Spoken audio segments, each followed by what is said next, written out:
Thank you, Alex, for joining us today at NWR to provide an update on Prominence Energy. Alex Parks is CEO and MD of ASX-listed Prominence Energy, that's ticker PRM. He's over 25 or maybe 20 years experience to be kind in the energy sector, starting as a petroleum engineer back with OPS Energy, and has worked with a number of successful ASX listed companies, including over the journey Q, Mosaic, Otto, and TMK, and now Prominence. Prominence's investment strategy is to target high return on investment opportunities, securing them early at close to ground floor valuations. So not easy, but that's the strict criteria. That will provide shareholders in a success case with material share price leverage, which is the goal. And they believe they have such an opportunity in the books in the Gulf of Mexico currently, which I'm sure Alex will be more than happy to run us through. So good morning, Alex. Thanks for joining us. Good morning, Aidan. So Alex, maybe for investors that don't know Prominence or those that require a bit of a refresh, can you provide an overview of Prominence, its history, and the company's investment strategy that I just touched on? Certainly. So Prominence Energy is a small explorer with high aspirations and large prospects. We are listed on the ASX, as you said, with the code PRM, and our headquarters are in Perth. We look at projects all over the world, but our focus is to find high impact opportunities that offer tremendous return on investment in the event of success, and we try to get in as close to ground floor terms as possible. We have quite an experienced team here at Prominence, and we review a lot of opportunities before we shortlist a few to actively pursue. We are still primarily focused on conventional oil and gas, but we do look at alternate things such as carbon sequestration, hydrogen, helium, and green opportunities.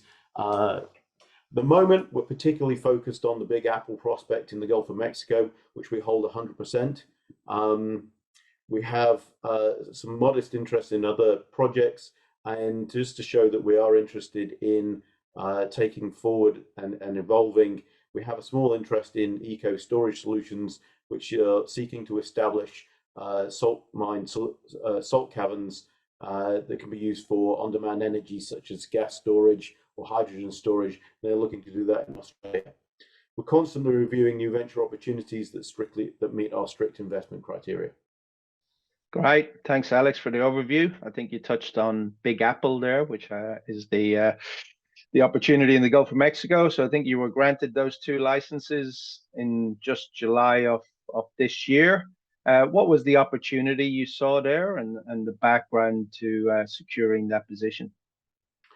Okay, a geologist who'd worked in the Gulf of Mexico for some large companies, particularly working the deep water areas, had seen this opportunity over his 20 years of working there and identified it as an attractive opportunity. He took it to his employers at the time, and they said that they only do the deep water area.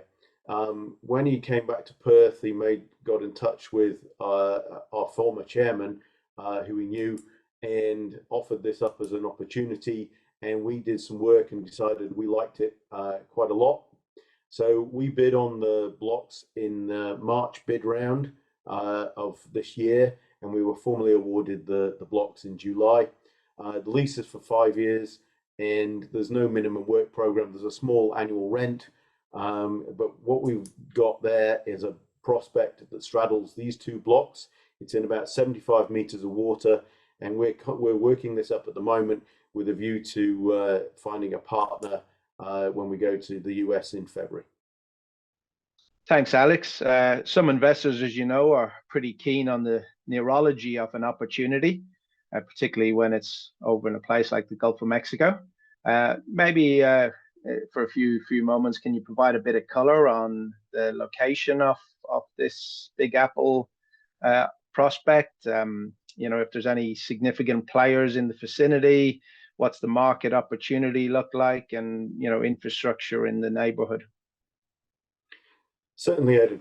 Okay, the area on the map there in white is the shelf area, and as it goes down into the deep water, you go to the dark green. On the shelf is about 70 meters of water and drillable from a jackup rig. That area has had lots of production and lots of infrastructure over the course of the last few decades. In particular, the fields shown there on the slide were produced, gas fields that were produced back in the 80s, have now been depleted, and Exxon has taken a large swag of acreage over those fields for potential use as carbon sequestration projects. We are close to infrastructure that comes in from the deep water.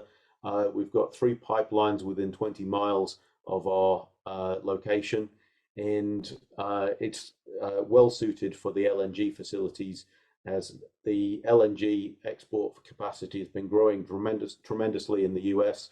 A decade ago, they exported no LNG, and now they're the biggest exporting country in the world. We're located due south of the Freeport LNG facility and due east of Corpus Christi, with others in the area. There's the Sabine Pass, Golden Pass. With the massive infrastructure that there is in the US, any gas that you can get into the shore through the large pipelines can be effectively sold into any one of these LNG facilities under the with a swap, etc., and in the spot market. As you can see on the left there, on the right, on the left, the Big Apple prospect is surrounded by pipelines. Those major pipelines that come in from the south, the green lines in particular, are located well within a short distance of us. If we drill and have success, we have the biggest market in the world for gas consumption in the US. Great. Thanks, Alex. You've obviously secured this opportunity because it aligns with your strict investment strategy. So how big could this Big Apple prospect be? Certainly. Well, when we picked it up, the field itself has up to 7,500 acres in size, in area. We took that to have it independently assessed by Netherlands Sewell, and Netherlands Sewell has given us a resource of just under 1.4 TCF of gas and total net resources of 426 BCF of gas. Now, to put that in context, 1.3 TCF of gas is the equivalent of about $5 billion in future sales if we have success. So prospective resources are yet to be discovered, but we are in a good location. We've got very attractive seismic amplitudes and AVO work that suggests that we've got a good chance of success.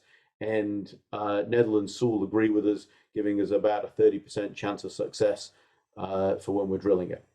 That sounds like a pretty exciting opportunity you have on your hands there, Alex. So in terms of the go forward, how are you going to move Big Apple forward into 24 and beyond? So we've been working, we worked up initially the prospect itself, the Big Apple opportunity. What we're doing at the moment is working all of the area around it to set the geology and develop a farm out presentation, show why the wells around it worked or why the wells around it that didn't work, and what makes Big Apple a great opportunity.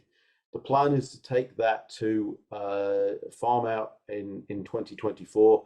Particularly, we're going to launch that at the NAPE conference, which is held in Houston in February, and I'll be attending that. That's a key event for us. It's where all of the major players that are active in the Gulf of Mexico, they'll be there, and I'll be able to talk to them and see if we can get a partner to come and join us with a view to drilling anytime sort of 6 months after that.